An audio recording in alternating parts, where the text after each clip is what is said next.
فاتحہ واقعی حیران کن ہے۔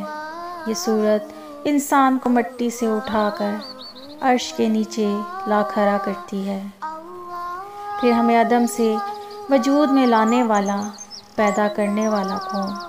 اللہ، الحمدللہ۔ پھر ہمیں پالنے والا کون؟ رب العالمین۔ دنیا میں ہمیں تھامنے اور چلانے والا کون؟ الرحمن۔ آخرت میں ہم کس کے سہارے ہوں گے؟ الرحیم۔ ہمیں دار دنیا سے آخرت منتقل کرنے والا اور وہاں ہمیں انصاف دینے والا مالک یوم الدین۔ جب ہماری پیدائش سے لے کر ہمیں اگلے جہان لے جانے والا صرف اللہ، تو بس پھر ہم اسی کے بندے، اسی کے غلام۔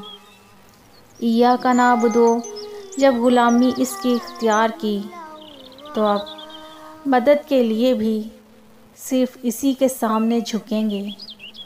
وَإِيَّاكَ نَسْتَعِينُ، مانگو، کیا مانگتے ہو؟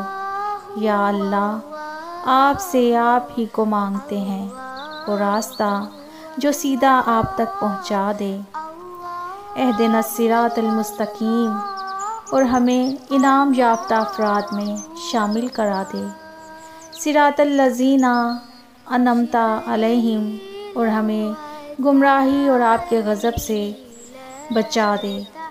غیر المغضوب علیہم ولا الضالین، آمین۔